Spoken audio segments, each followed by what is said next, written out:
No, I'm with Edna Bassa, our new assistant clerk. Can you hear Edna okay? Good evening, everyone. Can you hear me a little bit better? Okay. So Edna will be doing the roll call this evening. Let me go back to the traditional. Now that we've got all the mics squared away. And then we've got two guests here. My daughter is at Kendall planning a meeting. So they're our audience. Yeah, they're supposed to be doing their homework in the back table. They just bought some Vasa.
Matt, will you pull up the presentation, and then we'll start the meeting once that's up. Yeah. And the Planning Commission slide full screen. great. And let me first. I need to adjust one thing on my end.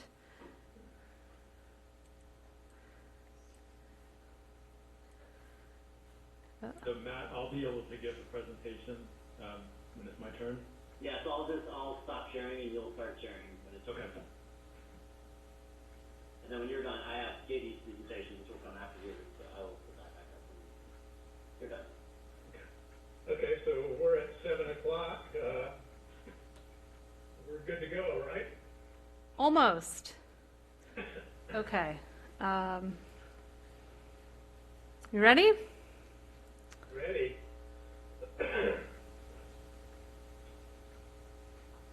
Okay. So it's 7 o'clock, and I'd like to call the Capitola Planning Commission meeting to order on February 4th. Hello, and welcome to the Planning Commission meeting tonight. In accordance with the current Santa Cruz County Health Order and the Governor's Executive Order, this meeting is not physically open to the public. Hopefully it will be soon. Commissioners and staff are meeting via Zoom, and there are several ways for the public to watch and participate.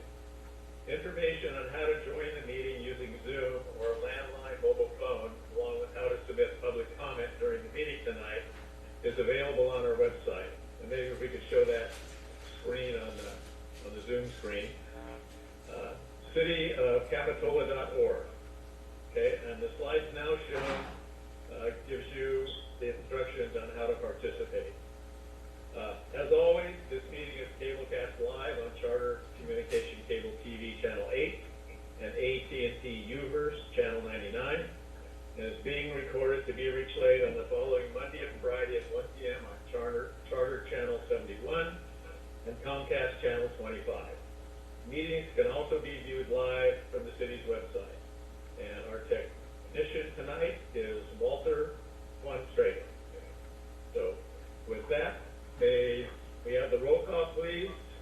Clerk, Ms. Clerk. Sure. Commissioner Christensen? Here. Commissioner Newman? Here. Commissioner Westman? Here. Commissioner Wilk? Here. Chair Ruth? Here. Thank you. Okay, thank you. And now we'll have the Pledge of Allegiance. Ready? I pledge allegiance to the flag of the United States of America, to the republic for which it stands, one nation, under God,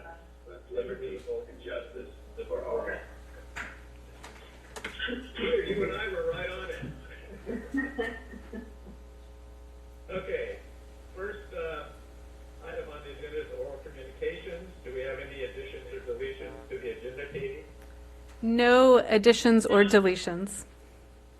Okay, thank you. Public comments. This is the time for any member of the public to bring any issue before the Planning Commission that's not currently on the agenda. And you are requested to follow the instructions to contact the Planning Commission. And we'll wait a minute or two to see if we have any communications from the public.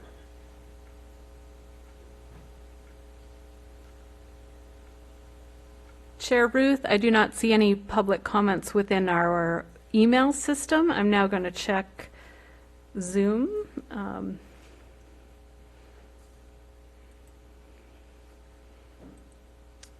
It looks like we have 3 attendees this evening, and none are raising their hand in Zoom for public comment, so no public comment this evening.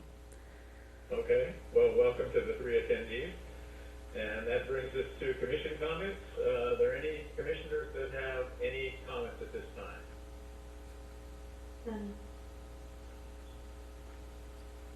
Courtney? Yes. Oh, none. Okay. Okay, hearing none. Any comments from the staff? No comments this evening. I will have a director's report later. Okay, thank you, Kate. Okay, just a reminder to identify yourself when you speak, so Edna can get that into the minutes properly. So that brings us to the public hearings. Tonight we have 2 public hearings. First, we'll have a staff presentation, public discussion if we have any, planning commission comments, and then we'll close the public hearing and bring it back to the commission for discussion and a decision. So the first item tonight is 1855 41st Avenue. This is the mall, and it's for a conditional use permit for mobile food vendors located within the CR commercial zoning district. It's not in the coastal zone, doesn't require a coastal development permit, and the representative is Merlone Geyer Management. So we have the staff presentation, please. Thank you, Chair Ruth, Commissioners. Tonight we have before you a conditional use permit request for mobile food vending at Capitola Mall, as you mentioned. The proposal includes all of the parcels that make up the Capitola Mall and the surrounding parking lot areas that are owned by Merlone Geyer Partners. Those are the ones shown here in yellow. On Wednesday, January 20th, 2021, staff sent a courtesy letter to the management of Capitola Mall, informing them that the mobile food vendors currently operating in the mall parking lot along 41st Avenue required use permits from the city of Capitola. The manager of the Capitola Mall subsequently informed the 2 mobile food vendors, Tequila, Gabrielle, and Saucy's, they would not be able to operate in the parking lot until the proper permits were obtained. I took these photos just so everyone could see what was there at the time. So under the Capitola Municipal Code, mobile food vending may be permitted with an administrative temporary use permit or a discretionary conditional use permit. Under a temporary use permit, mobile vendors can operate in one location 4 times or less per year. Under a conditional use permit, 1 or more mobile food vendors may operate in one location more than 4 times per year. Mobile food vending is increasingly being recognized as a community economic development tool. Food trucks and trailers provide opportunities for entrepreneurs and small businesses, and they can add interest, vibrancy, and activity to streetscapes and sites, and can expand food access in areas otherwise underserved by traditional restaurants. Pick some colorful examples for you here. So the applicant is applying for a conditional use permit to allow up to 3 mobile food vendors to operate 7 days a week from 11 a.m. to 8 p.m. The applicant is proposing 4 sites for the food vending locations, including along 41st Avenue, north of the main eastern mall entrance, along the north side of the entrance driveway, which is shown here in red. Just for everybody to get their bearings, in this image here, 41st Avenue is on the right, Capitola Road is on the bottom, and Clare Street, which wraps around the backside of the mall, is on the left and on the top. So then they also have along 41st Avenue, south of the main eastern mall entrance, and along the south side of that entrance driveway, which is shown here in blue. And then along Capitola Road, between the main southern mall entrance and the Bank of America parcel, which is shown here in green. And then along Clare Street, south of the main western mall entrance, shown here in purple, that's adjacent to the food court in the mall. The purpose, stated purpose from the applicant for requesting 4 sites is to have the ability to move the food vendor locations during special events and during the potential future redevelopment of the mall to accommodate construction. The proposal does not include seating or special lighting, and individual mobile food vendors will be required to have on-site trash and recyclables to be disposed of within the mall refuse disposal areas. When evaluating a conditional use permit application, planning commission is required to consider several characteristics of the proposed use. The first one is operating characteristics, including hours of operation, traffic generation, lighting, noise, odor, dust, and other external impacts. The hours of operation are comparable with commercial uses on the adjacent parcels. The proposed locations are in underutilized portions of the mall parking lots. Minimal traffic generation and parking impacts are projected. Lighting is limited to existing exterior lighting on vendor vehicles and trailers, and there's no projected noise, odor, dust, or other external impacts. Just to make sure of the things that we previously went over, staff included several additional conditions of approval just to mitigate any potential future issues. The first one is separation from vehicular traffic. This is similar to what we're doing with the temporary COVID permits you've seen around town, where businesses are utilizing parking spaces and parking lots and to keep diners safe from vehicular traffic. Rather than people put up stanchions and ropes. So we included a condition of approval that they provide physical barrier between the vehicular right-of-way and the customer queue. That's condition 13. In addition, the mobile food vendor must comply with sign standards. This one was included because the people who were operating prior to this application had both flag signs and sandwich board signs. So I wanted to make sure that they were aware that those were prohibited sign types. And that condition number 14 also limits signage on city vendor vehicle and or trailer. We also include conditions about ADA access requirements, sections of fire lanes, preservation of on-site circulation, customer parking, refuse collection and disposal, and operation of loudspeaker sound amplification. The second consideration is the availability of adequate public services and infrastructure. The proposed uses will not utilize any permanent infrastructure, and the proposed location has readily available public services. The one exception is public restrooms, because the nearest available restrooms at the mall are the restrooms located at the Capitola Mall food court. However, the mobile food vendors, as proposed, are essentially takeout restaurants with no seating allowed, which reduces the amount of time customers will be on site. The third consideration is potential impacts to the natural environment, because this is, in an existing mall parking lot along a busy commercial corridor, there were no impacts to the natural environment. And then the last consideration is the physical suitability of the site for the proposed use in terms of design, location, operating characteristics, shape, size, and topography. The use being proposed is, as I mentioned before, in an underutilized area, multiple underutilized areas at the outer edges of the Capitola Mall parking lot. The operating characteristics of mobile food vendors are complementary to the existing retail and restaurant uses in the Capitola Mall and on the adjacent parcels. And the parking lot is large and generally flat in terms of topography.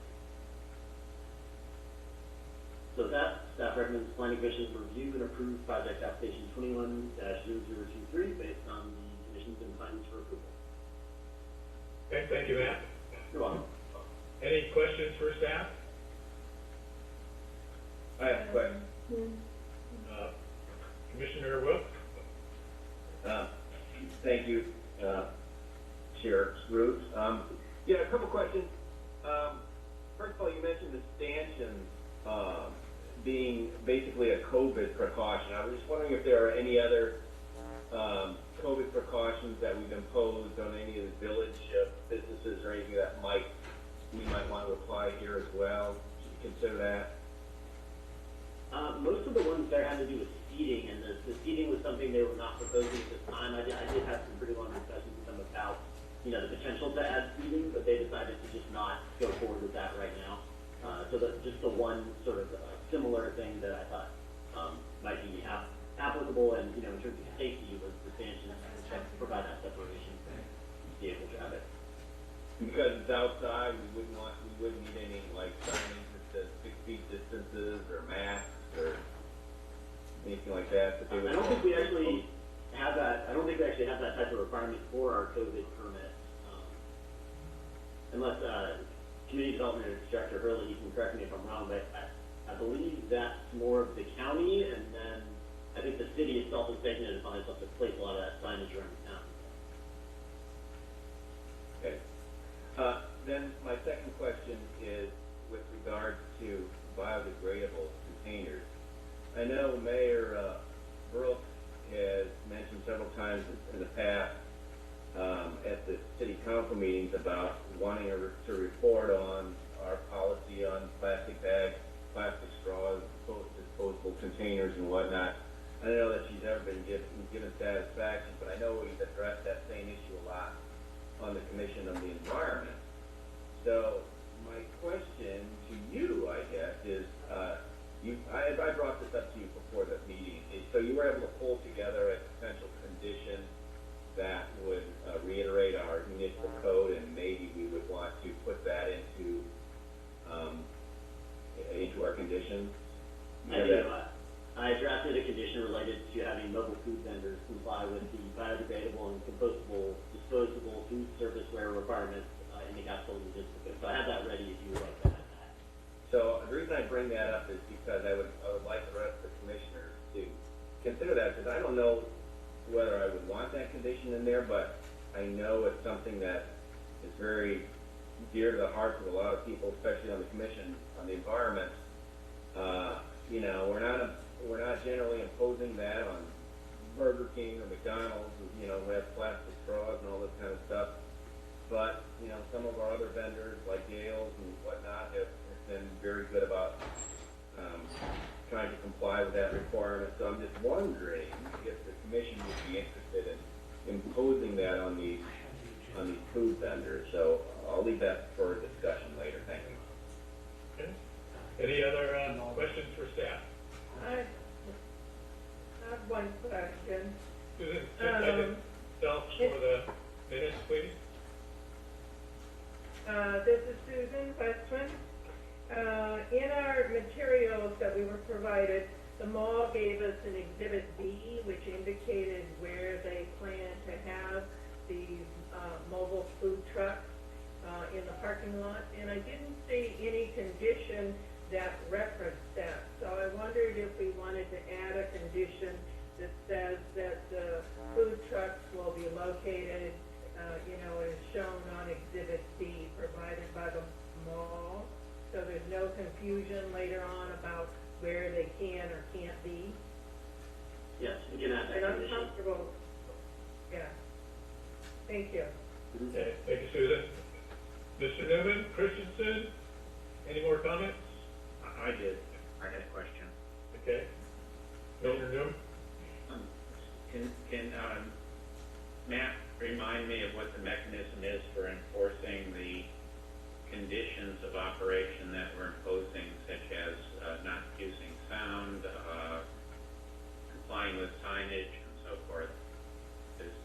I think this kind of a use can be very beneficial and can also very easily deteriorate into as soon as they leave, we do what we want to do.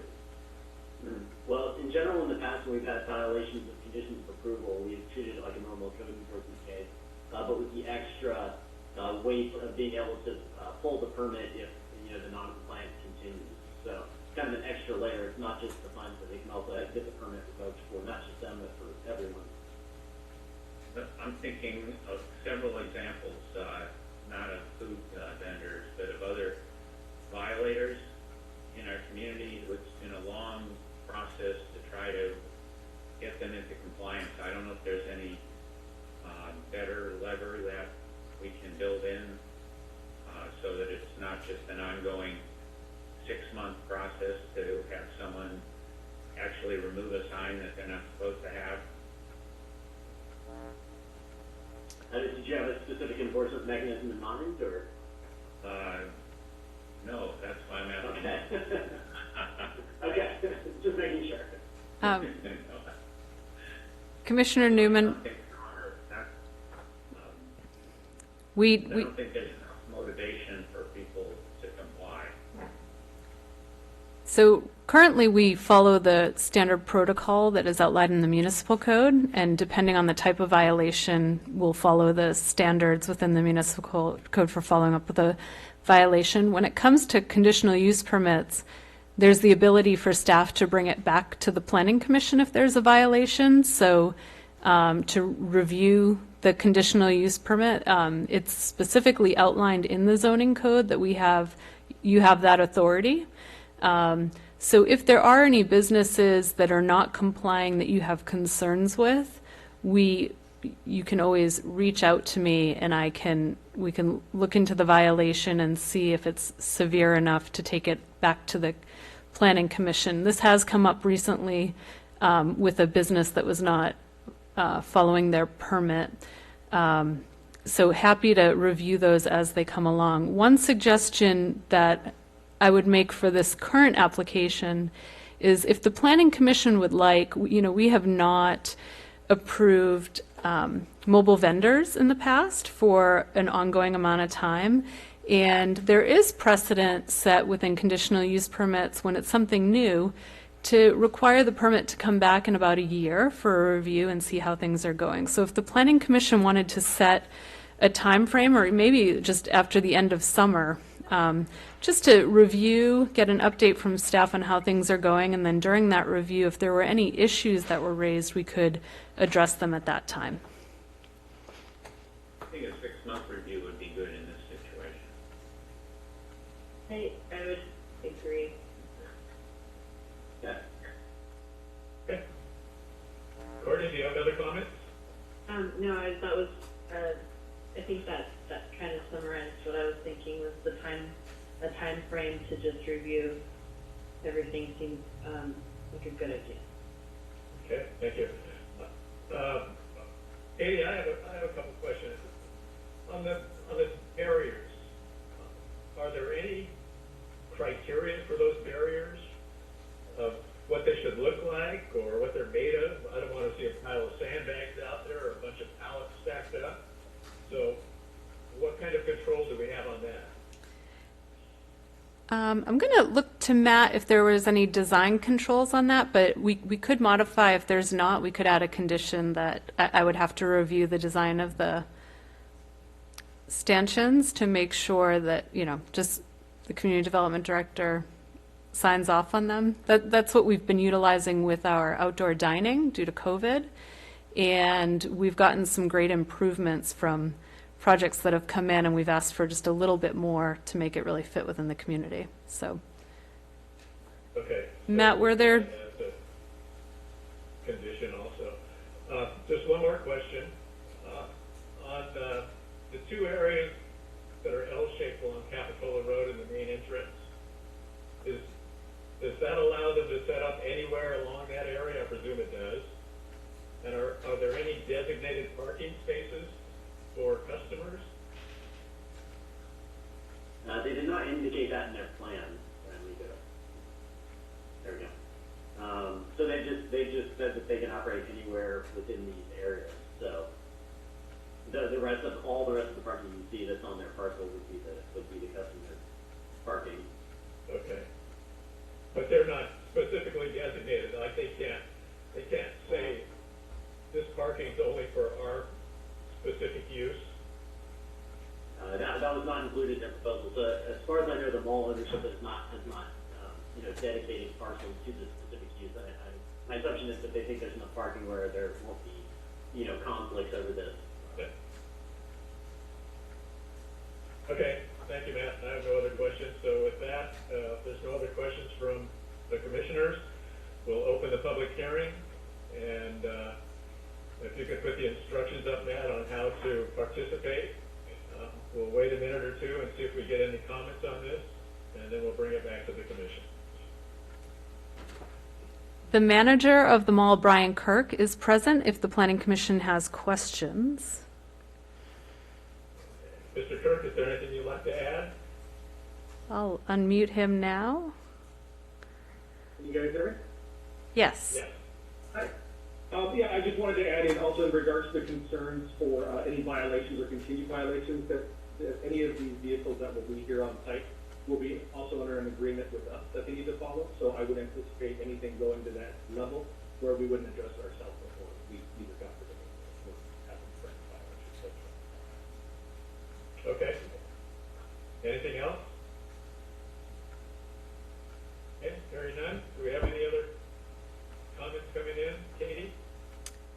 No additional comments from our panelists. I'm going to check our public comment email, and that there's no public comment on the email either. So no public Okay, comment with this that, evening. We'll bring it back to the commission for any discussion or motion. What's the pleasure? So I'd like to discuss this a little bit. This is Commissioner Wilk. So we've all proposed different amendments or conditions, I should say, and I think we should probably go over them to make sure that we're all in agreement. The first one, which I brought up, which I myself brought up, but am not necessarily agreeing with, was the notion of imposing our environmental requirements, our biodegradable plastic requirements. We could have Matt read the amendment, but if there's nobody else who thinks this is a big deal, I don't even want to pursue it. So I'd be curious to know if any other commissioners would want to go down this path. Well, I'll speak to that, if I may. I think it's a good policy. I think the better way to advance that policy would be for the city council to do it for all businesses rather than for us to do it on just the ones that come through for permits. Yeah. I agree. Well, but it's already a law, right? It's already an ordinance that everyone is supposed to comply, and so there's really nothing more that needs to be done in terms of, requirements or ordinances. It's just a question of enforcement. And by putting it in as a condition, that would be, hey, we're serious about this, let's enforce it. So just comply with the existing laws in that regard would be the condition. Yeah, but to your point, this kind of thing has plenty of opportunity to come up in front of the city council as well, and they haven't, other than Mayor Brooks occasionally asking for, hey, what's going on, there hasn't been a whole lot of, hey, let's enforce this coming from the city council either. So, I don't know, maybe we would want to do it more from a grassroots standpoint, kind of bring it to their attention. Maybe this applicant would want to appeal to them, and then we would really have this issue on the table and see how we're going to enforce it. Or maybe just, I hate to be a stick in the mud or a, rabble rouser, so I'm reluctant to do this unless everybody else thinks that this is a cause worth pursuing. Go ahead. Well, this is Commissioner Christensen. I totally agree with Commissioner Welch. I think that it's pretty observable over this whole COVID experience that the disposables have been, up significantly. It's just everything is put into disposable containers, and there's no real.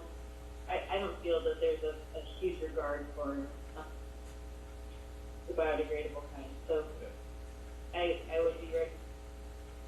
Commissioner Welch. Yeah, it appears we already have a municipal code that states this requirement, so if we just kind of reiterate that in the conditions, I don't think we're imposing anything unusual on it. This is Associate Planner Matt Rohrbach. So staff used that same rationale with the sign code actually in the conditions of approval where, if the sign code is already there, but the idea would be that, the mall owners, when they do these rental agreements with the food vendors, would hand them this list of conditions so that they have something concise with all of the rules they have to follow, because for the most part, people don't they're not very familiar with the municipal code. So it's nice to have something for new businesses in one place for them to look at when they start operating. Okay, so we have the additional condition on the screen. So when we get to making a motion, someone who makes the motion can either include that or not include that. Another proposed condition was a review in 6 months of the conditional use permit. So we'll address that in the motion. leave it up to staff to review the type of barrier that's proposed. So is anyone willing to propose a motion? There was actually one more, Commissioner Westman's condition about referencing the site plan with the approved vendor location. That was the fourth modification. Oh, correct. Okay, thank you, Matt, for that. Okay, is there a motion? I'll take a shot at a motion. This is Commissioner Wilk. I move staff recommendation with the additional conditions of stating municipal code 8.36.040 to mention biodegradable and compostable food product containers, to change the conditional use permit time limit from existing 24 months to 6 months, and finally to add a condition to include the site plan additions or attachments as part of the condition. Okay, Commissioner Wilk, that would be a review in 6 months? A review in 6 months. Okay, thank you. Is there a second to the motion? I'll second that. Commissioner Christensen. Okay. Any further discussion on the motion? Hearing none, may the clerk please call the roll? Yes, Commissioner Christensen, Aye. Commissioner Newman, Aye. Commissioner Westman, Aye. Commissioner Wilk, Aye. and Chair Ruth. Aye. Thank you. Motion carries unanimously. Okay, that brings us to item B tonight, which is a study session to introduce objective standards for mixed use and multifamily developments, brought to us by the state who's trying to usurp our zoning ordinance. So these will be standards that will be applicable to all the zoning districts which allow multifamily and mixed use development. And this is going to be just a study session tonight, no action is required. And the presentation will be first, Katie, you're going to do the introduction? Yes, I'm pretty sure that you're all very familiar with Ben Noble of Ben Noble Planning. We've contracted Ben to work on our SB2 grant, which includes new objective standards for our zoning code. The timing of this should be perfect. The Coastal Commission will be reviewing our LCP update either in March or April, and we'll be headed right into another zoning code update with objective design standards. Hopefully, we're looking for adoption. I think Ben will have the timing of this in his slides, but probably towards the fall. So Ben's well-versed in Capitola. He worked on our general plan update as well as since I've been here the past 7.5 years, I've been working closely with Ben on the zoning code update as well. So he's got longer consistency with Capitola than I do or any of the planners in the planning department. So Ben, it's great to have you here and working on a new project with us. Welcome. Welcome, Ben. Thank you. So I will endeavor to share my screen, and I have a presentation. Yeah. Does everybody see the title slide of the presentation? Yeah. Great. So, good evening. It's great to see familiar faces and some new faces as well. As Katie said, I'm Ben Noble, and I have a long history of working in Capitola. I think it was 2006, maybe, when we first started talking about the general plan update. I was at that time with the firm DC&E. And we worked on the general plan update and the zoning code update. And about 7 years ago, I left DC&E to start my own firm, and have been working with Katie over the last 7 years to complete the zoning code update, and I've also been helping with working with Katie and Coastal Commission staff to try to get the Coastal Commission certification over the finish line for the new zoning code. So I'm really happy to be able to continue working on this particular project, and looking forward to our conversation tonight. So as Katie mentioned, tonight's a study session, and if the commission and the chair is comfortable with this, I would encourage you to interrupt me with questions as we go through, so we can keep this a little more casual, a little less formal, and have a productive conversation about all of these things. So here's an overview of the presentation. It's going to mirror particularly what's in the staff report with a little additional information. So I'm going to begin briefly reviewing the project background, and then talking about the recent state law that's most relevant to this project, and in a lot of ways is motivating the city to do this. I'll then review the existing regulations that apply to multifamily and mixed-use development, and then present our recommended approach for preparing the new objective standards for multifamily and mixed-use development. So this project originates with a grant from the state of California called their SB2 grant program. And the purpose of this program is focused on local planning to facilitate housing production. And the city of Capitola decided to use these grant funds in part to prepare new objective standards for multifamily and mixed-use development. And the purpose of these standards is to help protect the city given recent changes to state law, and to help ensure that new development, when it comes, is high quality in light of these new state housing laws. And can I ask you about that first? Sure. Mm-hmm. So, if I may ask some questions about the economics of this, we know what was the scope of the grant, how much was the grant, and how much is being allocated to this particular project? Katie, would you like to answer that? Yes. The grant in its entirety was for $160,000. The majority of the funds are going towards ADU development. So we're going to be putting out some guidance documents, updating a web page for ADU guidance, as well as adopting maybe 4 to 5 designs that would work within Capitola. So hiring an outside consultant to actually design prototypes for the city that would work with, we'll study our different lot sizes and make sure that they would work within the existing setback standards that we have.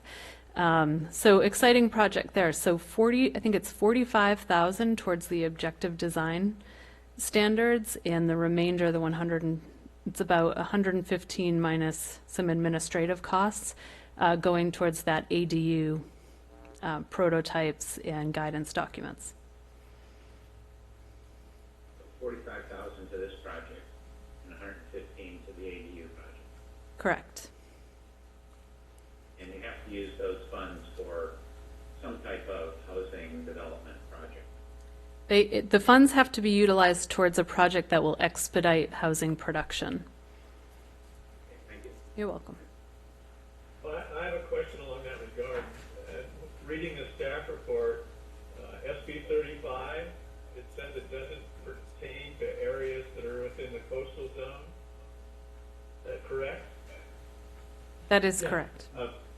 Projects within the coastal zone are not eligible for SB 35 streams. So we're just talking about a small area that's outside the coastal zone then when it comes to this, correct? Just for SB 35, but there's Housing Accountability Act and SB 330 considerations as well that apply citywide. Streamline citywide? Well, it depends how you define streamline. I will get into a little bit more into Okay. that. Okay.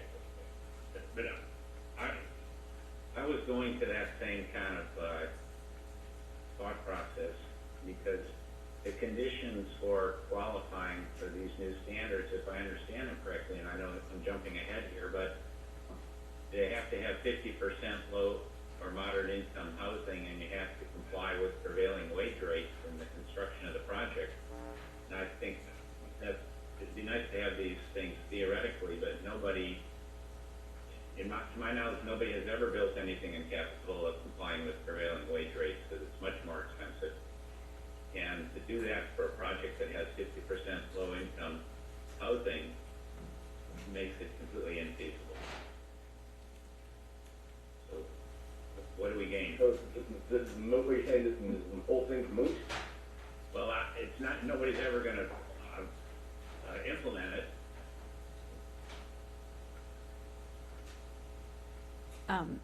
Okay. There are three. I think You looked at the difference between construction costs in Capitola with prevailing wage rate and without. I think that there have been some pervasive wage housing projects done in Capitola. I believe the project on Bay Avenue that got bought from the Salvation Army and redone, where they added units and converted, that was a prevailing wage project. Yeah, but that was not a free market project. I mean, that was a subsidized housing project. Right. So I'm just saying, I mean, I just point that out. If you, other than that, if you can show me any private developer that ever complied with that, let alone doing it with 50% low-income housing, I'd be surprised. But don't you think there are some low-income housing developers around? Trying to think the name of some of them who this would apply to one of their projects? You mean charitable organizations or subsidized organizations? I mean, I don't see it as being impossible, We probably. can do it. I'm just pointing out that it's kind of a hypothetical exercise. So I can report that I'm seeing more SB 35 applications in cities that have lower land values than Capitola. I think we saw the first SB 35 applications come in cities like San Francisco, Berkeley, Palo Alto, with very high land values and high housing costs. In the last year or so, I've started to see more coming in from cities that have lower cost housing, lower land values, which suggests to me that in cities like Capitola, as affordable housing developers are putting together financing projects, that it is making meeting affordability and labor provision requirements feasible. But I would point out that this is not just about SB 35.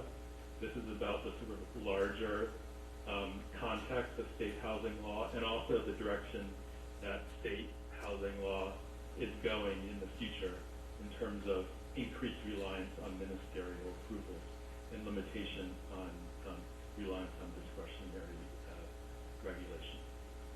So Ben, this is Chairman Ruth, are we trying to apply SB 35 regulations to the entire city to try to meet the HAA requirements?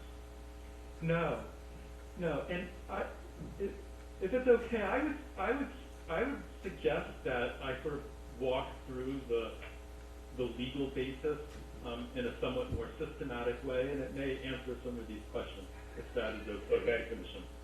Okay, we'll try to do that so we don't get too mired down in it. Okay. And if I may, Ben, sorry. At the City of Santa Cruz, I believe they have one pre-application in for SB 35. So if they're seeing them currently as a pre-app, I think they could come our way as well. Thank you. And so just briefly, the process and schedule. Katie and I have approached this in a relatively streamlined manner. We begin with a review of the existing regulations and a recommended approach, which we aim to complete next month. And then based on that feedback, we begin the process of looking at what objective standards we want to prepare, working with stakeholders to prepare them, and then have a public review, draft of these standards done in the late summer, early fall, and begin the process of working with the Planning Commission to receive feedback on this, and the review and adoption process with the City Council, aiming to have this wrapped up by October of 2021. And in terms of public engagement, so we'll be working with the Planning Commission and the City Council to formulate a recommended approach, as well as the drafting and finalization of the standards themselves. We also intend to work with a group of stakeholders, so that might be local architects, builders, property owners, residents who are particularly interested in the future of the community, to work with them on developing some of the details of the standards, as well as formal Planning Commission and City Council public hearings for the review and adoption of the standards. So I'll spend a little bit more time talking about the state law, which is prompting the city's interest in pursuing this project. The most important ones are SB 35, the Housing Accountability Act, and SB 330, and state housing element law, in particularly the regional housing needs allocation requirement. So as described in the memo that was included in the staff report, SB 35 was adopted in 2017, and what this law essentially requires is that for any city that's not meeting its regional housing needs allocation target, that they need to approve, or they must review qualifying multifamily projects through a streamlined ministerial process. And a qualifying project means it's a multifamily project. It could be mixed use as well, with a certain percentage of the project needing to be multifamily. It also needs to be have a certain percentage of affordable units, and right now for Capitola, that's 50%, but that number can shift depending on Capitola's status of meeting its RHNA for different affordability levels. Excuse me, Ben, just a quickie. Sure. Do ADUs apply to the HAA? Not to SB 35. One can make the argument that a new single-family home with an ADU is subject to the Housing Accountability Act, but I've heard from different lawyers different interpretations of that. Question. This is Commissioner Wilk. Does this apply to new builds only, or would a remodel of an existing apartment building qualify for this? If an existing building, if new multifamily units were added, that project could request streamlined approval under SB 35. So an existing large single-family home that someone decided to convert into 4 units would qualify under this? Well, they could request streamlined approval if they meet the requirements. Thank you.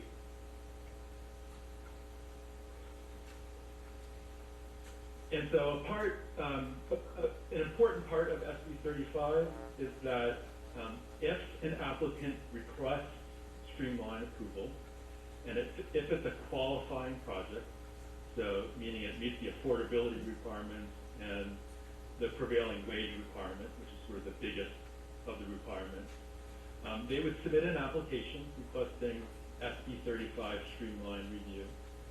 And if the project is consistent with all applicable objective standards, the city must approve it, and cannot subject the project to a discretionary public review process. And the city needs to do it within a specified time frame, which for projects less than 150 units, I think, it has to be within 90 days. And so one thing about SB 35 is that it does not apply within the coastal zone. So a project proposed within the coastal zone cannot request streamlined review under SB 35.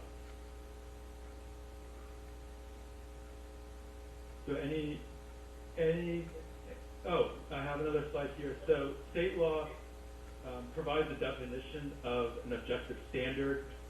It's on the screen here. So there can't be any personal or subjective judgment.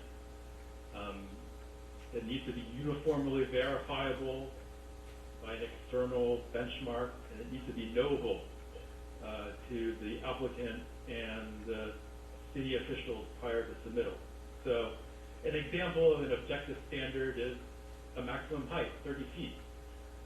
It's very easy for everybody to know what that rule is, and it involves no personal or subjective judgment to the most part to determine if a project complies with it.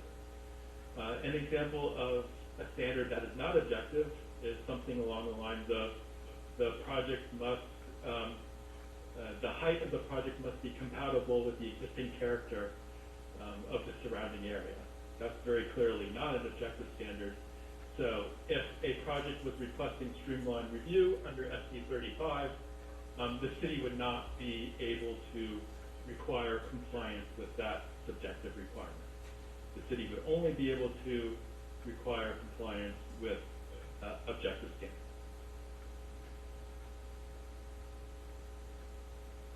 Okay. So first question. Yes. So subjective standard. So you mentioned SB 35 is not a coastal zone, but you also mentioned that there's a larger goal here, which is like be consistent with the state, I don't know, HAA or whatever that says, you know, we want to get rid of subjective requirements. We want to have objective requirements. And so is the move here to push changing our code to basically just to unilaterally get rid of these subjective things, not just outside the coastal zone, but across the board, in order to be consistent with the intent of the state wishes? Well, you know, I think that the state has its own agenda that you're familiar with all of its housing laws that it's passed in recent years. I think the city of Capitola's objective is to make sure that sufficient objective standards are in place to protect the city and make sure that quality development occurs in Capitola in the future. So to a certain extent, it's sort of it's a defensive response to the state coming in and saying that cities, you can't rely on subjective requirements as much as you used to be able to. So, this is Commissioner Westman. So the Housing Accountability Act applies to all of Capitola, even in the coastal zone. Correct. And the main thing that says is that the city cannot reduce the density of a project that's proposed based on standards that are not objective. So we have to have the objective standards to defend ourselves with the Housing Accountability Act. Yeah, you know, my experience on these state housing laws recently is that the Housing Accountability Act and SB 330 has been coming into play more than SB 35. It's become more of an issue in how cities are reviewing and approving housing projects. The SB 35 projects are a very small percentage of applications that cities see. And some cities may see no SB 35 projects. Capitola may see no SB 35 projects in the near future. But Capitola does need to think about how the Housing Accountability Act might constrain the city when reviewing and acting on a proposed housing project. And there are a lot of questions about what the Housing Accountability Act and SB 330 requires of cities. And the city of Capitola is very fortunate to have good legal counsel on this. And the reality is that a lot of the issues haven't been litigated yet. So there are outstanding questions and different interpretations about the extent to which cities can require compliance with existing subjective requirements. I think that Capitola's city attorney is advising us that the city can continue to require compliance with subjective requirements through sort of a creative approach,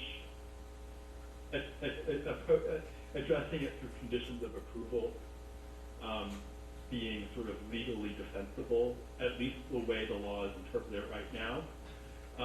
But there's a gray area, and there are differences of opinion about the extent to which cities can continue to require compliance with subjective requirements as part of a housing review and approval project.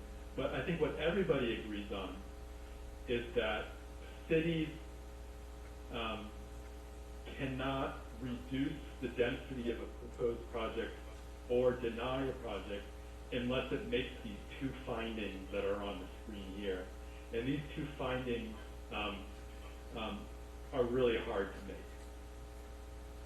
And I think the city's reason for moving forward on these objective standards is that by having more robust objective standards to use when reviewing proposed housing projects, that it puts the city in a more defensible position when considering multifamily housing projects, given in part sort of the gray area with what the Housing Accountability Act actually requires. So a multi-use project with mixed commercial and residential, that's going to fall into this category, correct? Yes. Okay, so if a commercial building has one small unit on the top of their building, do they then get fast-tracked for approval? Let's see, so it has to be a project with 2 or more units. And under Housing Accountability Act, there is no fast tracking. This is not about an accelerated or streamlined process. The Housing Accountability Act is about the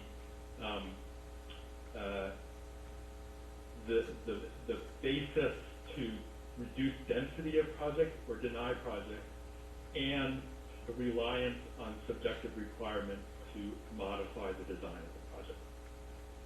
So I guess to go back to your original question, SB 35 requires a certain percentage of the floor area to be residential to qualify for a streamlined review. Housing Accountability Act really only talks about multiple units as being applicable to the HAA. So if it's a primarily commercial with 2 multifamily units, I would say the HAA is applicable. So is the goal here to revise our zoning standards so the SB 35 criteria would apply throughout the whole city just to speed up the process? No, I don't think so. It could be. There are some cities who want to broaden the applicant, who want to further streamline housing projects outside of the purview of the SB 35, but that's not at all what Capitola is intending with this. Okay. And what about cities that really don't want to do this, that want to place the priority community like Ojai and Carmel? What are they doing? I think that the cities that are most interested in protecting the character of their communities are transitioning from subjective requirements to objective standards. So, Yeah, go ahead, Katie, or is that Courtney? Oh, Susan. So my concern is that probably the biggest project that's going to happen in Capitola is the Capitola Mall. I mean, we've all seen that. And that's basically a mixed-use project that is not in the coastal zone. And so, I'm under the impression that we are adopting these new standards, objective standards, so that when they come in with a project, the city will have some basis to talk about the kind of density that's going to be there, the number of units. I mean, I'm making the assumption that 50% of their units are not going to be affordable, so they're not going to do SB 35.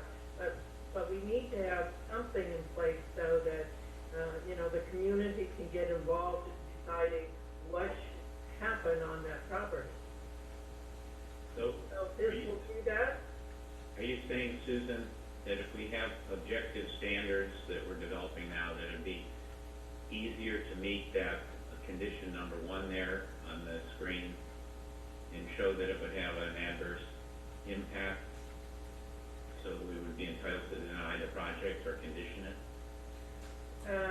Well, yeah, I'm not interested in denying the project, but I am interested in the city putting itself in a place where it would have some ability to, talk about the amount of density and the size of the buildings. And the way I understand it right now, our language is fairly subjective, particularly for that parcel of land. But the standard here is adverse impact on public health and safety. So do objective standards help us address that test? Ben? No, it won't. So I'm having trouble seeing the connection between this SB 330, as you call it, and the objective standards in helping us control projects such as Susan was mentioning. So,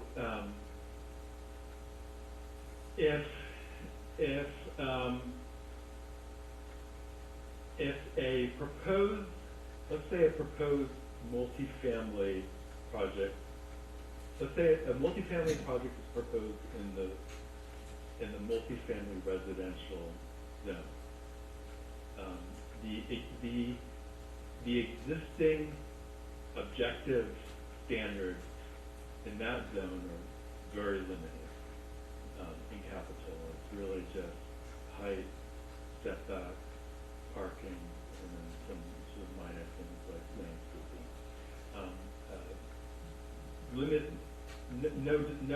No site and design standards. So if that project were proposed, and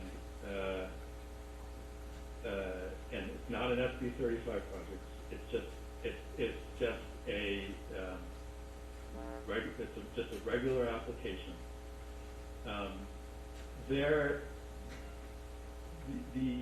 The Housing Accountability Act raises questions about the city's ability to rely on its subjective requirements to require modification to the design of the project.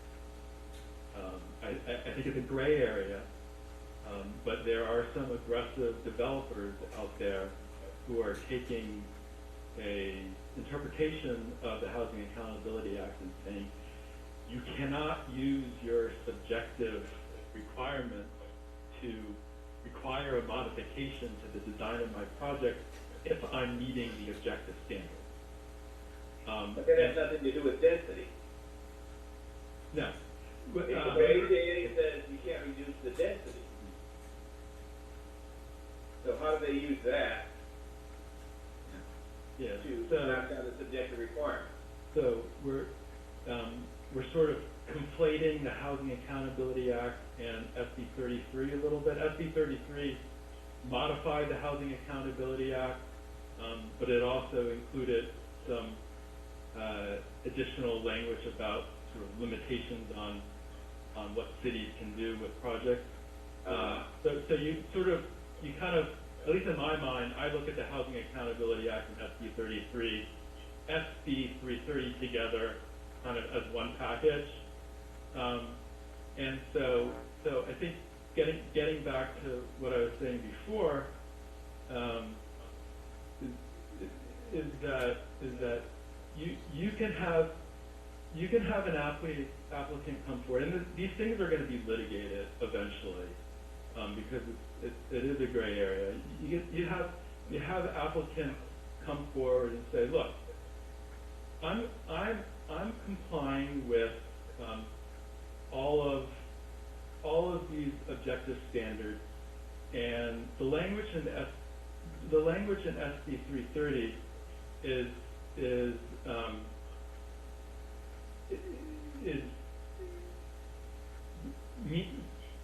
limits the city's ability to use subjective requirements to require a modification to the design of the project, because I'm meeting all the objective standards. You need to approve it the way I want it.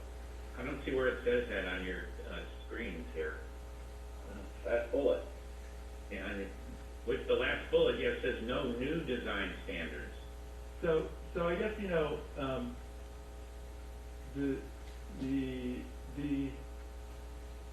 I'll tell you the city, Capitola's city attorney, here's the advice that the city attorney has given us on this, which actually is sort of good for Capitola.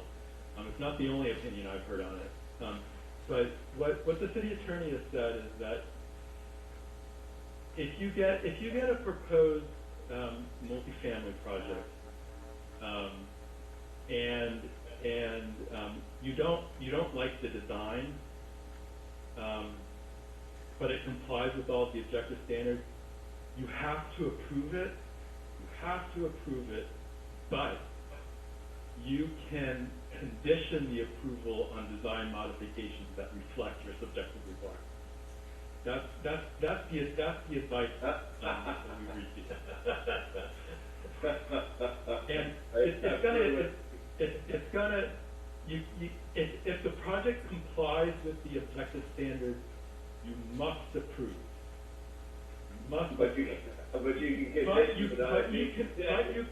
But you can condition that approval on modifications to the design. And to me, that's messy. And to me, it's preferable to have the most important design standards stated as an objective standard. And Ben, if I can I add one comment? So typically in our planning commission meetings, one of the main review items are mass and scale and compatibility. So if we did have a new housing project that came in, and in the planning commission's review, they were not satisfied with the compatibility of the project or the mass and scale, we could not ask them to remove a number of units, because that would be decreasing the density. And you would have to approve the project with conditions to try to achieve your objectives and get it to a compatible state. But by adopting objective design standards, you can build in some of those, you can build this in through architectural standards to make sure that a building, the mass and scale and differentiation and compatibility standards are built into these objective standards. By looking at the built environment in Capitola, we'll have to study what's out there and what makes something compatible and what is the correct mass and scale of a project. So it will be a little bit tricky. And one thing appreciate about our code is the flexibility that's built into it currently. So this trend towards objective standards is a little bit more difficult because we don't want to end up with a cookie cutter build out in Capitola by being too prescriptive in our objective standards. So I think Ben and his approach, we've had some great conversations about actually how this would impact. I appreciate Commissioner Westman and Commissioner Newman's comments about the mall and how this would impact those larger projects. You know, with the mall, I think we'll be seeing definitely a development agreement because of the just how large the mall is and how many, there's other things that have to come into agreement that can only happen through a development agreement for that project. So this is really thinking about those, you know, multifamily parcels throughout town and mixed use, maybe smaller projects than the mall. But we will be keeping an eye on that as we move forward with the objective standards too, knowing that how they would apply to a larger, but. I'm just curious if we can develop some design criteria and offer several different options of design criteria. Sounds like we almost have to design the buildings ourselves if we're going to get what we want. And why don't we have A, B, and C plans, and they can pick? Yeah. So, We- can we go back 2 slides? I still have a question 2 slides ago. There you go. So, we had a project come before the planning commission that went all the way to the city council last year, where up on Depot Hill, we had a multi-unit house or development that was not zoned multi-unit. So the guy came in and said, okay, I'm going to reduce the number of units and make it compliant to the code, the way it reads. So that eventually got approved, and he then reduced the density of the housing up on Depot Hill from like, what was it, 4 apartments or down to 3 or something like that. Were we potentially violating the HAA when we approved that? So was this proposed new construction? Yes. It was basically, or a massive remodel. So it was an existing unit that was effectively torn down, and I think it's still in the process of being rebuilt. It was a major remodel. Yeah, I don't think the HAA applies in that circumstance. Because it's not a new build? Yeah, because I think the reduction in units of an existing building as part of a remodel does not fall under the HAA. Good. Thank you. And it was voluntary. Mm-hmm. I'd like to have a final word on this before we move on. Is that having these objective standards sounds like it's putting us in line with the modern trend, and we're going to do it anyway, and we've allocated the funds, and it's got some advantages. But I got to tell you, the application of this to the existing laws is really a muddle in my mind, and I'm used to looking at things like this. Yeah, and I see it as a threat to the character of our community. And I didn't quite catch what you said. I think that these laws and the application of these laws is very confusing, muddled. I do not disagree. Okay, Ben, would you like to continue? Or do we have more? I would love to continue. Okay. Let's see. The other aspect of state law that I think we need to keep in mind is the beloved regional housing needs allocation. And so Capitola, has a number of units that it needs to plan for and demonstrate adequate sites to accommodate. And the current planning period for the RHNA is 2015 to 2023, and Capitola is required to accommodate 143 units during this planning period at different affordability levels. And Capitola has also needed to report to the state on progress showing up-to-date information on the number of permits that have been issued for housing within this planning period. So there's been only one moderate income, one affordable unit. All the other units have been above moderate, and only one of those units, if I understand correctly, has been multifamily, which actually doesn't make sense at all because having one unit in multifamily. Katie, can you clarify that for me? Sure. So I just want to be clear that this is through 2019. I have not added the 2020 numbers yet. So there was a fourplex that we just issued. I think we just issued the building permit on, or we're about to, up the street here in on Cap Ave. These numbers reflect the moderate income is the new Terra Court property behind Osh. Otherwise, all the rest of our properties have been just above moderate income. And when you have a tear down rebuild, it does not count towards this calculation. So there was a duplex that was built across the street during this time on Capitola Avenue. I'm trying to recall our multifamilies, but we've had very few. The big project was the Terra Commons project behind Osh, which introduced 13 units, I believe, to Capitola, one of which was the moderate income. So I can bring the Planning Commission more information on exactly, which projects are tied to this. I have all of that on file, but offhand, I'm not remembering, other than the duplex across the street, any other multifamilies that have been approved. Well, approvals, definitely. There was the other fourplex up the street on Cap Ave that's been approved, but it's just getting its permits now, so that will be effective and be in our count for the 2021 RHNA numbers.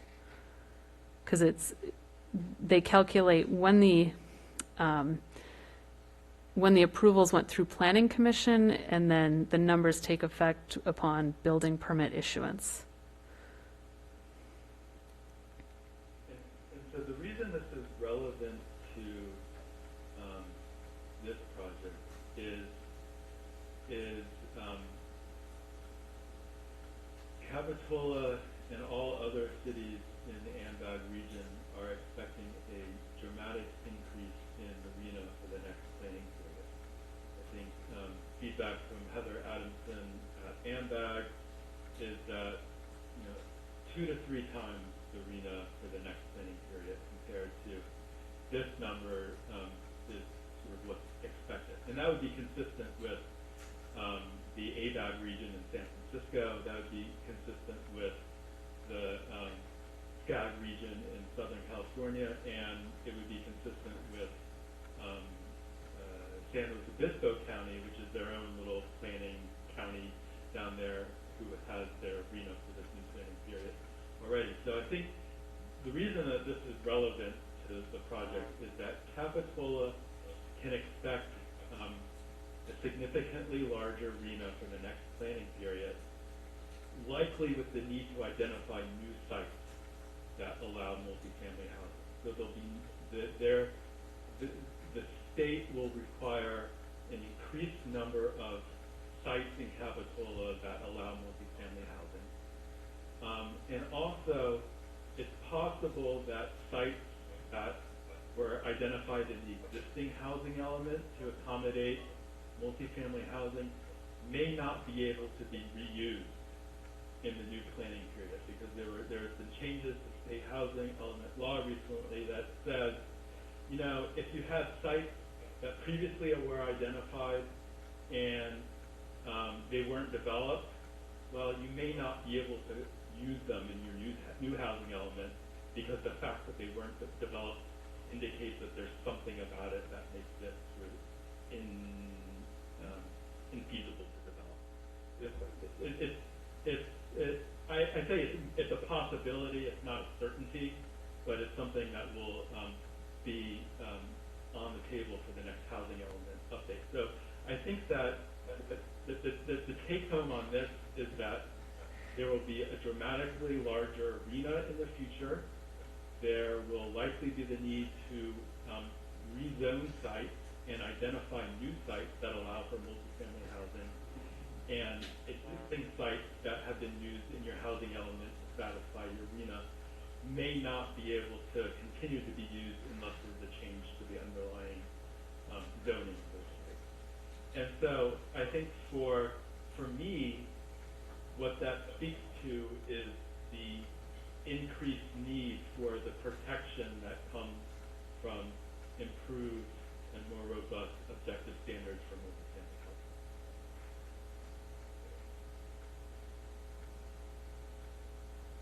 Is that the end of your presentation, Matt, or we still got more? Well, I've got more. I was intending to kind of talk through the recommended approach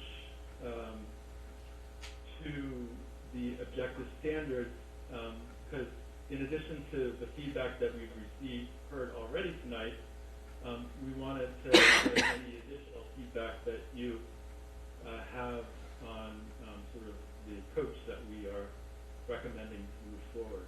And if the Planning Commission is willing, I'm prepared to sort of walk through that for you. What's the commission's pleasure? I'm willing. Yes. All right. Okay. So one of the things we did was we looked at what the existing objective standards are, kind of as an exercise to understand, well, what are the existing objective standards, given everything that we've talked about already, so that the city must approve an SB 35 project if it's consistent with these standards, and then the Housing Accountability Act and SB 330 may limit the city's ability to require changes to a project that doesn't comply with these objective standards. So in the memo, there's this table that shows what the existing objective standards are for the different zoning districts where multifamily and mixed-use development is allowed. And in the mixed-use district, so in the village, there's a number of building and site design standards related to urban design. And when we did the zoning code update, one of the things that we did is we looked at the village design plan and we translated a lot of those previous design guidelines into objective standards. So they're in there already. What Capitola doesn't really have are design standards for multifamily development in the multifamily zone. So gray in the box means that there's nothing that gets at these issues. So when Katie and I looked at this together, we found this to be instructive in terms of where the gaps are in the city's objective standards for multifamily and mixed-use development. For the village, it's pretty good. For the multifamily zone, much more limited. And the other thing that we did is we looked at what the city's existing subjective requirements are for multifamily and mixed-use development. And so these projects are subject to a discretionary review process requiring a design review permit and in some cases a conditional use permit. And as you know, when a design review project goes in front of you, you look at that project relative to the city's design review criteria, and you require modifications to the design of the project as needed to achieve compliance with the design review criteria. So for an SB 35 project, the city cannot impose or enforce compliance with any of these subjective requirements. And for any project, any multi-unit project throughout the city, under the Housing Accountability Act and SB 330, as we talked about before, the city can't require any modifications to the project in a manner that would disallow or reduce the density of the project. So based on that,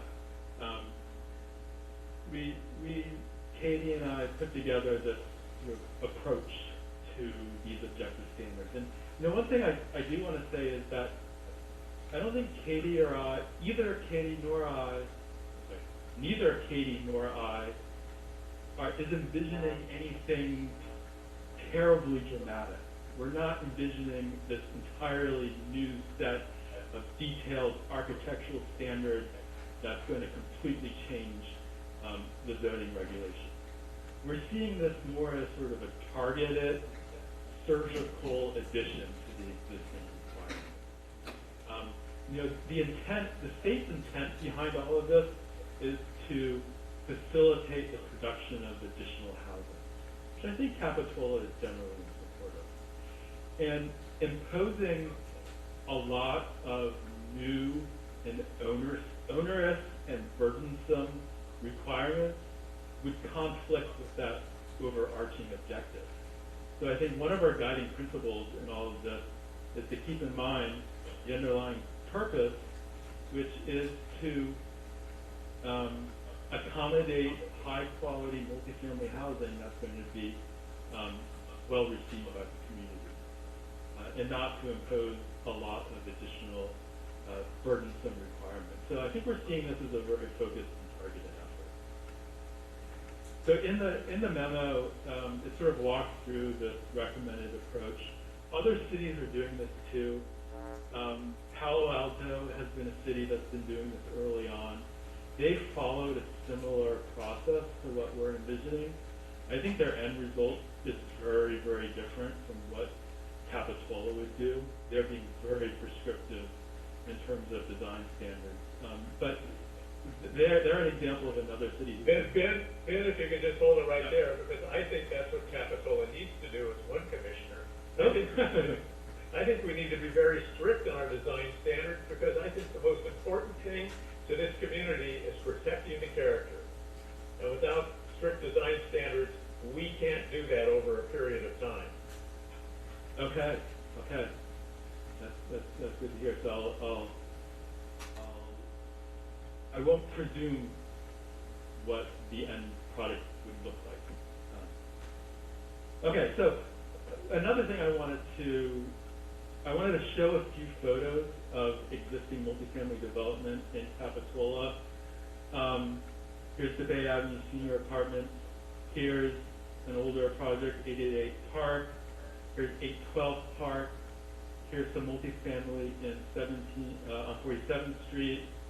Here's the mixed-use project on 41st Street.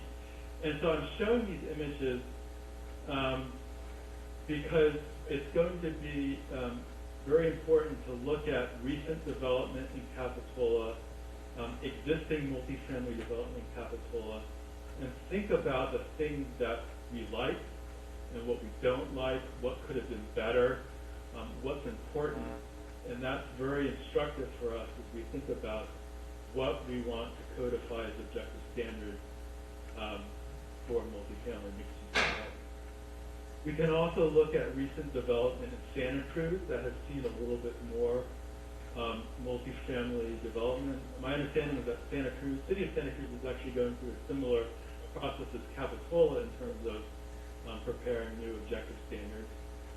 But I think that there's some examples of recent development in Santa Cruz, as well as other communities in Santa Cruz County and the larger region, that's sort of instructive in terms of good urban design. And we'll be looking at this in more detail sort of as we progress with the project. Question, this is Commissioner Wilk. Are you requesting or inviting individual commissioners to provide input on what these standards might be? Say, oh, I think this is a good setback, or a second story setback, something like that. Or are you just looking to us just to review what you're doing and nod our heads?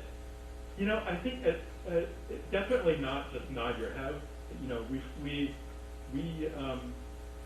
fully expect and hope for the planning commission to provide the substantive comments on the standards themselves as we're working on it. I think tonight is an opportunity to introduce the project, sort of explain what we're doing, get any preliminary feedback that you have on it, and then at a future meeting, that's when we'll sort of dig into the weeds and sort of talk more about what the specifics should be. Thank you. Okay, so I'll try to get through the rest of this relatively quickly because I know that this has been going on for a while. And the memo kind of outlines our recommended approach, and the first part of it is to look at the city's existing design review criteria and to think about which of these should be translated into new objective standards. And so we've identified the following existing design review criteria as, possible criteria to translate into new standards. So we intend to look at these more closely and think about, okay, how could the existing subjective requirement related to neighborhood compatibility be translated into a new objective standard? The second aspect of our recommended approach is to look at all of the city's existing subjective requirements, not just the design review criteria, and to think about if there are any of those that are particularly important that for an SB 35 project we'd want to have as a mandatory standard, or for any multi-unit project in the city, we just want to have that as an objective standard in light of Housing Accountability Act and SB 330 requirements. So we intend to review all of the existing subjective requirements which were attached in the staff report and think about which of those, if any, should be considered for translation into an objective standard. The third aspect of our recommended approach is to really look for opportunities to provide options to achieve objectives. As Katie was mentioning, that a cookie cutter approach for a city like Capitola is not appropriate. And you have different areas with unique design characters. You have different types of projects that will need to be approached in different ways depending on the building type, the size of the project, unique site constraints.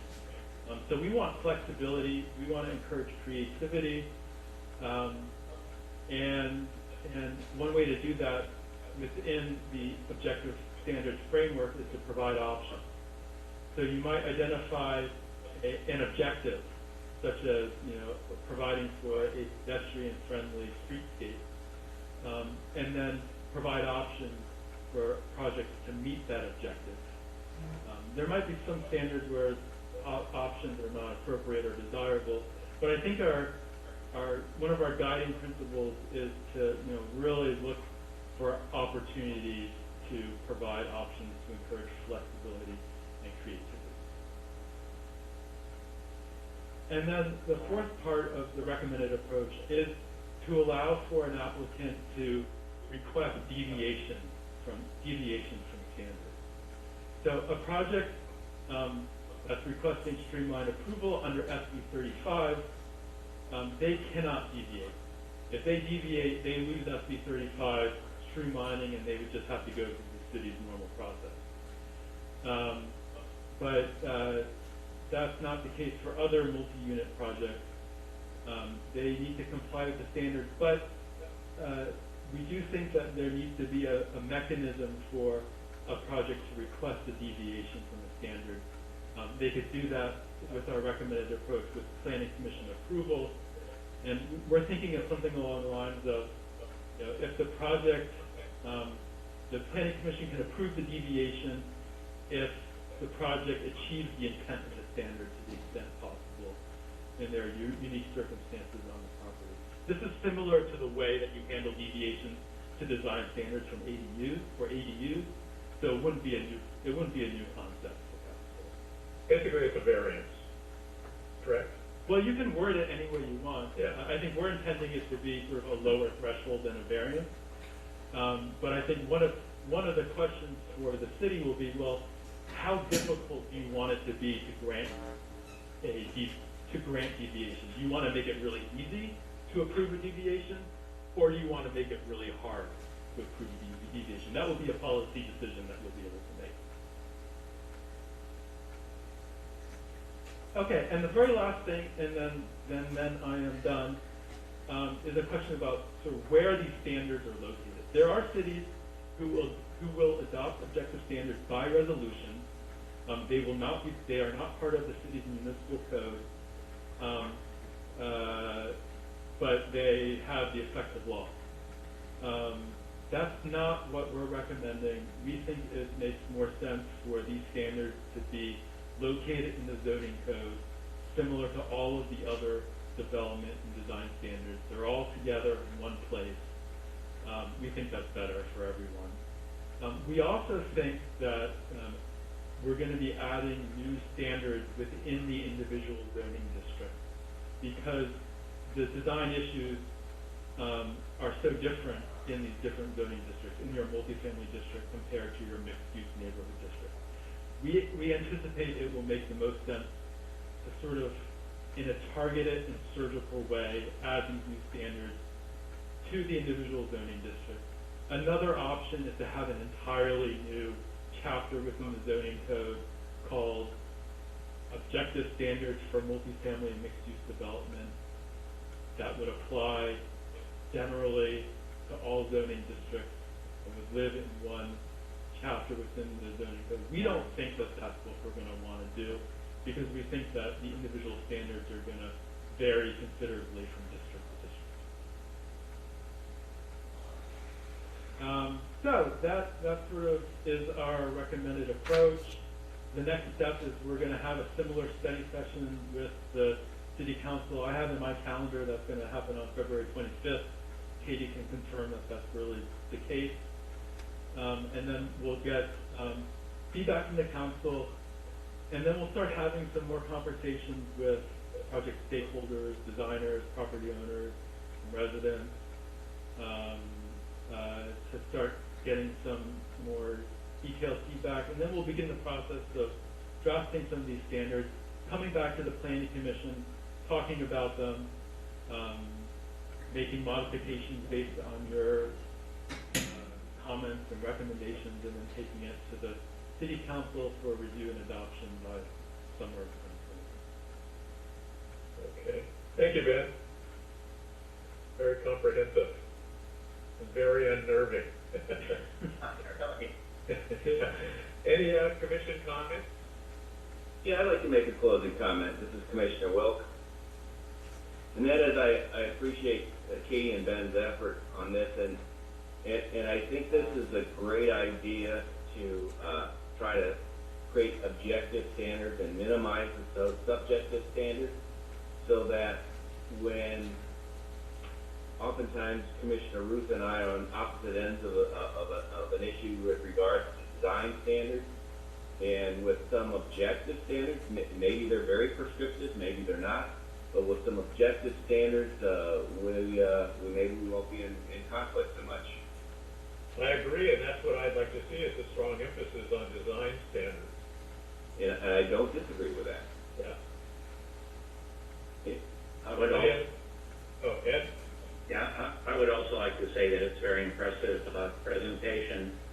I do think that new standards should be integrated into the existing code because it makes it much more user-friendly. And if you have to bounce around the different add-on sections that interact and conflict and intersect, and makes it hard for the consumer, the public, to follow, or even planning commissioners at times. So the more you can integrate it, the better. Thank you, Ed. Courtney, any comments? And none at this time, but I agree with Commissioner Newman. Commissioner Westman, any comments? No, I'm looking forward to seeing what they come up with. I do think that We do have some good design guidelines in the village in the zoning ordinance, and that's because we integrated the design review standards that we had and made it part of the zoning ordinance. So I'll look forward to seeing what we can do in the multifamily zone. And I Thank you, appreciate Susan. this presentation. Thank you. Ben, thank you. That was very interesting. And thank you, Katie. So let's move on to the director's report.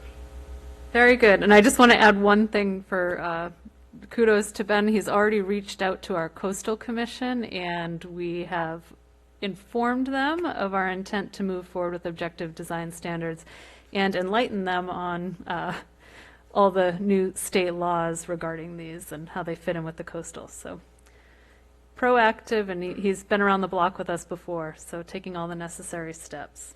Thank you, Ben. Thank you. Good night. Hi, Ben. Any director's report, Katie? If Ben could stop sharing his presentation, I can put up Community Development Director Hurley's presentation. Okay, yes, I have a director's report this evening. Matt is pulling up my presentation for me. I wanted to give... Ben's screen is still shared. It is something else. There we go. Okay. Okay, I wanted to bring you up to date on eviction protections and also just COVID-related response to housing. And I also thought it was important to bring you up to date on recent efforts with the CDBG grant money. SB 91 was passed by the governor on January 28th. It extends key tenant and property owner protection provisions that were originally provided through AB 3088. It includes debt treatment and civil procedures in SB 91, and it appropriates $1.5 billion in state rental assistance. Next slide, please. So eviction protections that have been brought into this new law is that they now extend through June 30th, 2021. So there was a pending deadline for, I think it was March, I want to say, and so that has been extended through June 30th, 2021. It utilizes the same eligibility. There has to be a declaration of a financial hardship. 25% payment of monthly rent has to be paid from the tenant to the property owner, and debt will still accrue, but cannot be the grounds for eviction to tenants. And it provides additional eviction and debt protection measures for COVID-19 impacted tenants. Next slide, please. So landlord and homeowner protections within the new legislation is, it extends to September 1st, 2021 for consumer protection for property owners and landlords impacted by COVID-19 whose recent requests for mortgage forbearance are denied. So detailed explanation from lenders are required. Also a 21 days to cure any incorrect information on the request. The state level protections supplement available federal mortgage forbearance options. Next slide, please. And rental assistance, the program has been set up to help the renters as well as the property owners. So the program focuses on stabilized low-income households through the payment of rental and arrears to landlords. So the eligibility for each household at or below, so it's our low and very low incomes at 80% AMI to those under 50% area median income. Participating landlords will be compensated 80% of the unpaid rent from April 1st, 2020 through March 31st, 2021, so whole year, except as payment in full for all rental debt for that period. So they could collect 80% of that rent through the state program. And as a reminder, the person who's renting pays up to 25%. So the landlord chooses, if a landlord chooses not to participate, eligible households can still pay and receive 25% of back rent owed for the covered period. So if their landlord chooses not to proceed, the person in the rental can apply and get up to 25% back rent owed. Next slide, Matt. So the great news locally is that the County of Santa Cruz just received $8.1 million for rental assistance, and this will be applied to the municipalities within the county as well.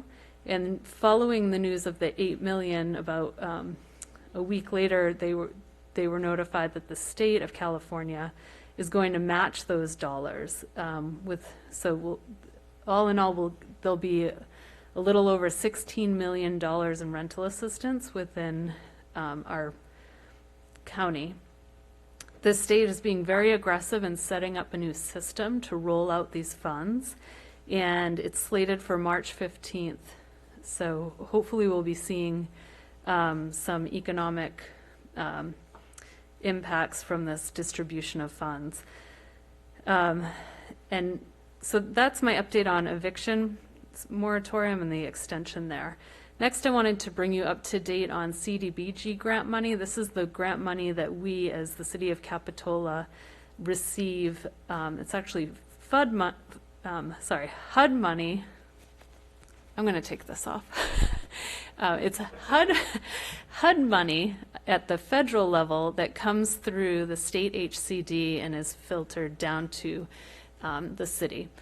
In this next round, they've combined, at first they thought they'd do 3 rounds of grant money. In the next round, they've combined the round 2 and round 3. So we're getting a much larger amount this time, $330,000.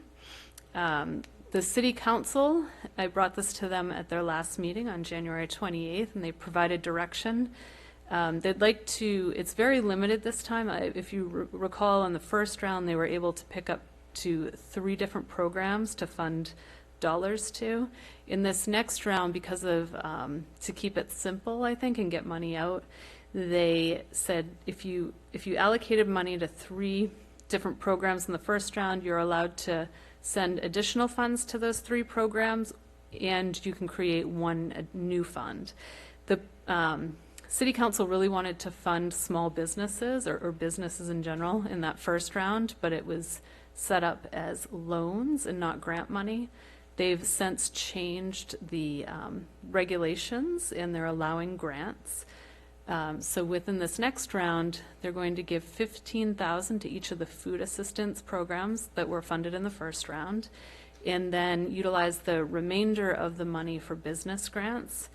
And one exciting factor that just came about in the past week is that we're making a new partnership with our local SBDC office. They're going to administer these grants, so take on a new role for them. So we should be able to fund 32 business grants, and SBDC has agreed to, because the need is so great, they're waiving their typical administration cost, and that allowed us, originally we thought we could fund 25 businesses, but it's now allowing us to do 32 because they're waiving that, their administrative costs. So very exciting. The City Council is going to be looking at a resolution at their next hearing.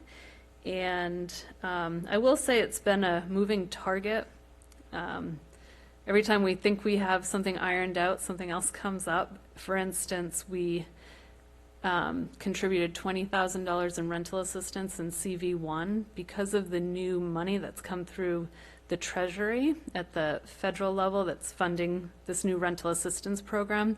We may have to make tweaks to our original allocation of $20,000 for rental assistance, because you can't, they're always cautious of funds getting doubled and almost like double dipping into funds. So we're anticipating some modifications to our CV1 grants still, and it is a moving target, but exciting news that that money is coming down for rental assistance for our entire county, and then locally for our businesses and food assistance. So those are my updates this evening, and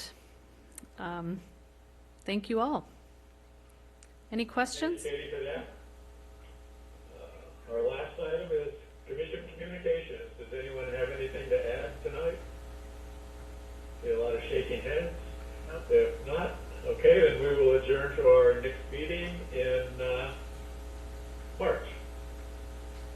it is. Thank Good you. night, everyone.